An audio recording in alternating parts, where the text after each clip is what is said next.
کیا تم حضور اکرم صلی اللہ علیہ وسلم کو کائنات میں سب سے اعلیٰ اور افضل سمجھتے ہو، یا حضور اکرم صلی اللہ علیہ وسلم سے زیادہ کسی کو افضل سمجھتے ہو؟ جواب: اعتقادنا و اعتقاد مشائخنا ان سیدنا و مولانا حبیبنا و شفیعنا محمدً رسول اللہ صلی اللہ علیہ وسلم افضل الخلائق کافۃً وخیرہم عند اللہ لا یساویہ احد بل ولا یدانیہ صلی اللہ علیہ وسلم فی القرب من اللہ تعالی۔ حضرت فرماتے ہیں کہ ہمارا اور ہمارے مشائخ اکابر کا عقیدہ یہ ہے کہ حضور اکرم صلی اللہ علیہ وسلم کائنات میں سب سے اعلیٰ اور افضل ہیں۔ آپ افضل الخلائق ہیں۔ نبی کریم صلی اللہ علیہ وسلم سے افضل ہونا تو کجا، حضور اکرم صلی اللہ علیہ وسلم کا مرتبے میں برابر ہونا تو کجا، نبی کریم صلی اللہ علیہ وسلم کے مقام میں کوئی قریب بھی نہیں ہو سکتا۔ افضل ہونا ہم نہیں مانتے، آپ کے مساوی اور برابر ہونا نہیں مانتے، بلکہ ہم مقامات میں نبی کریم صلی اللہ علیہ وسلم کے قریب ہونا بھی نہیں مانتے، تو ہم افضل کسی کو حضور سے زیادہ کیسے مان لیں گے؟ اس لیے ہمارے پر بہتان ہے، اور یہ ہم نے تصریح اور وضاحت اپنی کتب میں کر دی ہے۔ یہاں یہ بات سمجھ لیں کہ نبی کریم صلی اللہ علیہ وسلم کو ہم افضل الکائنات مانتے ہیں، تو اس کی وجہ کیا ہے؟ حضور اکرم صلی اللہ علیہ وسلم کو افضل الکائنات ماننے کی کئی وجہ ہیں، بنیادی طور پر 3 وجہ ذہن نشین فرما لیں۔ نمبر 1، ہمارا نظریہ ہے کہ نبی کریم صلی اللہ علیہ وسلم سبب ہیں وجود کائنات کا۔ نبی کریم صلی اللہ علیہ وسلم کی وجہ سے اللہ نے پوری کائنات کی تخلیق فرمائی ہے، اور وجہ کے 2 مطلب ہیں، ایک ہوتا ہے وجہ سبب کے درجے میں، اور ایک ہوتا ہے وجہ مقصد کے معنی میں۔ آپ یہاں پر کیوں آئے ہیں، وجہ کیا ہے؟ اب ایک وجہ کیا ہے، مقصد کیا ہے، اور ایک وجہ کیا ہے، آپ کے آنے کا ذریعہ کون ہے؟ آپ مرکز اہل سنت والجماعت میں 12 روزہ دورہ تحقیق المسائل کرنے کے لیے آئے ہیں۔ آپ کسی بھی طالب علم سے پوچھے بھی آپ یہاں پر کیوں آئے ہیں، تو وہ کہے گا یہاں پر اہل سنت والجماعت کے عقائد پڑھائے جاتے ہیں، اکابر کا مسلک اور منہج سمجھایا جاتا ہے، اکابر کا مزاج سمجھایا جاتا ہے، تو میں یہ سیکھنے کے لیے آیا ہوں۔ اور کسی اور سے پوچھو تو کیوں آیا ہے، تو وہ کہے گا جی میرے ساتھی نے مجھے دعوت دی ہے تو میں اس وجہ سے آیا ہوں۔ یا وہ آپ کا سوال نہیں سمجھا، یا اس کا وجہ بمعنی سبب ہے۔ تو جب ہم کہتے ہیں آپ کے آنے کی وجہ کیا ہے، ایک اس کا مطلب ہوتا ہے کہ آپ کے آنے کا مقصد کیا ہے، اور ایک ہوتا ہے کہ آپ کے آنے کا سبب کیا ہے۔ کائنات کے پیدا ہونے کا مقصد کیا ہے، ہم یہ نہیں کہہ رہے، کائنات کے پیدا ہونے کا سبب کیا ہے، ہم یہ کہہ رہے ہیں۔ تو حضور اکرم صلی اللہ علیہ وسلم کائنات کے پیدا ہونے کا سبب ہیں۔ یہ بات میں اس لیے کہہ رہا ہوں کہ جب حدیث پاک ہم پیش کرتے ہیں لولا محمد لما خلقتک، کہ اے آدم اگر میں نے حضرت محمد صلی اللہ علیہ وسلم کو پیدا نہ کرنا ہوتا تو تجھے پیدا نہ کرتا۔ تجھے پیدا کرنے کی وجہ اپنے محبوب حضرت محمد کو پیدا کرنا ہے۔ اب حضرت آدم تو پیدا ہوئے حضور کی وجہ سے صلی اللہ علیہ وسلم، اور ہم پیدا ہوئے حضرت آدم کی وجہ سے۔ اب اگر حضرت آدم کا وجود نہ ہوتا تو اسباب کے درجے میں ہمارا وجود کیسے ہوتا؟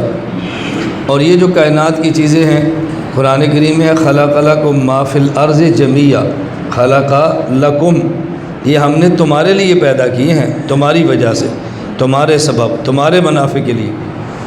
اب کائنات میں جو چیزیں پیدا ہیں یہ ہماری وجہ سے، اور ہم پیدا حضرت آدم کی وجہ سے، اور حضرت آدم پیدا ہے رسول اللہ صلی اللہ علیہ وسلم کی وجہ سے۔ یہ کہنا بجا ہے کہ ساری مخلوق پیدا ہے حضرت رسول اللہ صلی اللہ علیہ وسلم کی وجہ سے۔ اب آپ کہیں گے یا تو خلق لکم ما فی الارض ہے کہ جو کچھ چیزیں زمین میں ہیں وہ پیدا کی ہیں تمہارے لیے، اس میں آسمان اور زمین کا ذکر تو نہیں ہے۔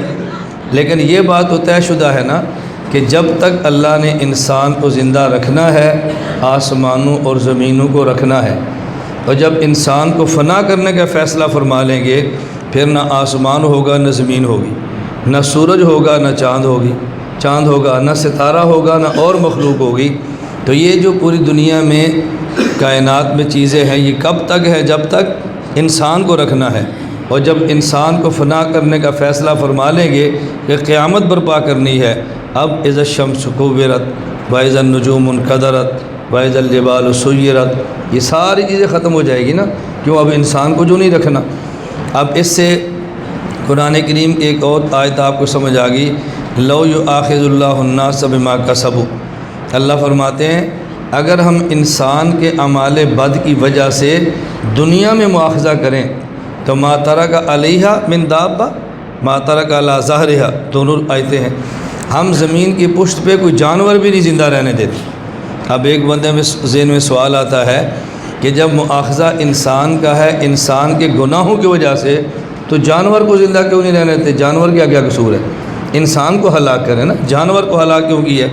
اس کا جواب اب کتنا آسان ہے سمجھنا کہ جانور تو تھا انسان کے لیے، جب انسان ہی کو نہیں رکھنا تو جانور کو رکھنے کا فائدہ کیا ہوگا؟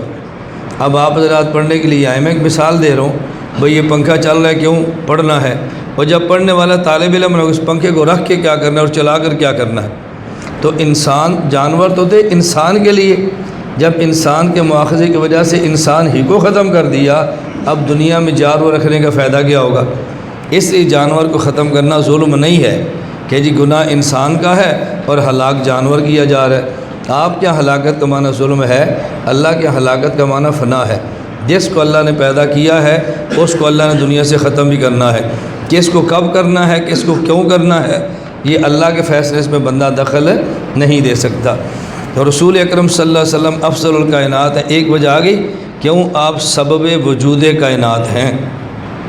میں نے آپ کو وجہ کے دو معنی بیان کر دیے، ایک وجہ کا معنی مقصد اور ایک وجہ کا معنی سبب۔ اس سے مسئلہ حل ہو گیا کہ جو مماتی کہتے ہیں قرآن کریم میں وما خلقت الجن والانس الا لیعبدون، کہ اللہ فرماتے ہیں ہم نے انسان کو پیدا کیا تاکہ میری عبادت کرے، اور تم کہتے ہو پیدا کیا کیونکہ حضور کو پیدا کرنا تھا، اور دلیل میں حدیث پیش کرتے لولا محمد لما خلقت، تو یہ حدیث تو قرآن کے خلاف ہے، اور جب قرآن کے خلاف آ جائے حدیث تو پھر حدیث قابل قبول نہیں ہوتی۔ میں عوام کو سمجھانے کے لیے اور عوام کے ذہن سازی کے لیے بیانات میں جملہ کہا کرتا ہوں، آپ وہ جملہ سمجھ لیں اور یاد کر لیں تو بڑی بات ہے۔ سمجھانا تو بات کا مرحلہ ہے نا کہ آپ نے جملے کو عوام میں کہنا کیسے ہے، پہلے سمجھ لیں اور یاد کر لیں۔ میں کہا کرتا ہوں کہ حدیث پیغمبر ہو اور قرآن کے خلاف ہو میں نہیں مانتا، حدیث پیغمبر ہو قرآن کے خلاف ہو میں نہیں مانتا۔ ہاں یہ ہو سکتا ہے حدیث پیغمبر ہو قرآن کے خلاف نہ ہو، البتہ قرآن کے خلاف نظر آئے، قرآن کے خلاف نہ ہو البتہ قرآن کے خلاف، اور جب حدیث پیغمبر قرآن کے خلاف نہ ہو اور قرآن کے خلاف نظر آئے تو اہل نظر سے نظر کا علاج کروائیں، اہل نظر سے نظر کا علاج کروائیں، تو حدیث قرآن کے خلاف نظر بھی نہیں آئے گی۔ اور الحمدللہ دیوبند کے پاس علم کی درسگاہ بھی ہے اور دیوبند کے پاس اہل نظر کی خانقاہ بھی ہے، دیوبند کے پاس اہل علم کی درسگاہ بھی ہے اور اہل نظر کی خانقاہ بھی ہے۔ ہم اہل نظر خود تو نہیں ہیں لیکن اہل نظر یہاں آتے رہتے ہیں، اس لیے میں بحمد اللہ تحدیث بن نعمت کے طور پہ کہتا ہوں یہ مرکز اہل سنت والجماعت اہل علم کی درسگاہ بھی ہے اور اہل نظر کی خانقاہ بھی ہے۔ رسول اکرم صلی اللہ علیہ وسلم کے افضل الکائنات ہونے کی وجہ اب سمجھ آ گئی۔ جو مماثلت اعتراض کیا حدیث قرآن کے خلاف ہے، اب آپ سمجھ لیں حدیث قرآن کے خلاف ہے، کیوں؟ وما خلقت الجن والانس الا لیعبدون میں اللہ نے مقصد تخلیق بیان فرمایا ہے۔ انسان کی تخلیق کا مقصد کیا ہے؟ عبادت خدا۔ لولا محمد لما خلقت، اس حدیث میں مقصد ہی بیان فرمایا، تخلیق انسانیت کا سبب بیان فرمایا ہے۔ اب ہم کہتے ہیں کہ انسان کی پیدائش کا مقصد عبادت خدا ہے اور انسان کی پیدائش کا سبب آمد مصطفیٰ ہے، تو ہم مقصد بھی مانتے ہیں سبب بھی مانتے ہیں۔ اب بتاؤ علم اتنا ہے کہ مقصد اور سبب میں فرق نہیں کر سکتے، اور اعتراض کس پہ ہے؟ علماء دیوبند پہ، اکابر دیوبند پہ۔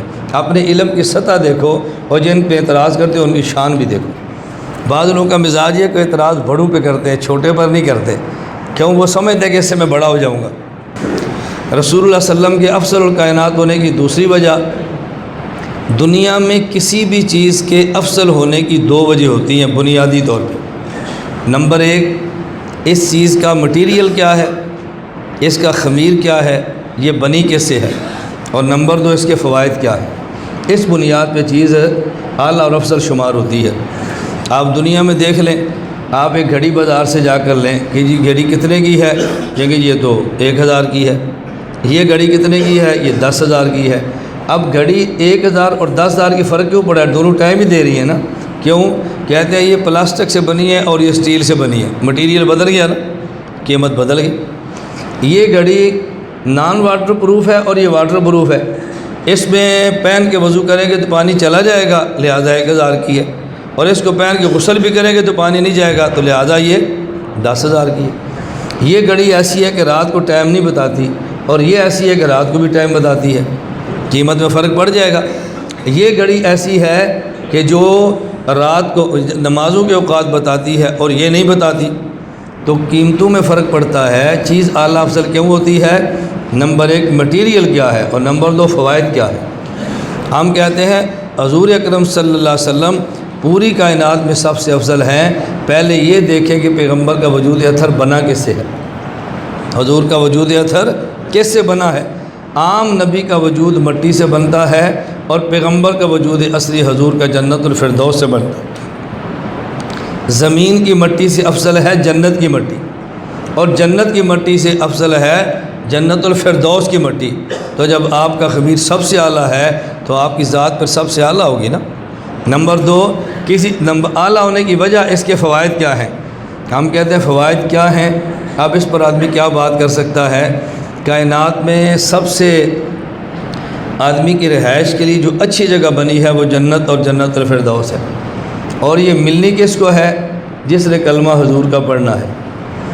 عام آدمی نے بھی کلمہ حضور کا پڑھا ہے، اور انبیاء نے بھی کلمہ اللہ کے نبی کا پڑھا ہے، لَتُؤْمِنُنَّ بِهِ۔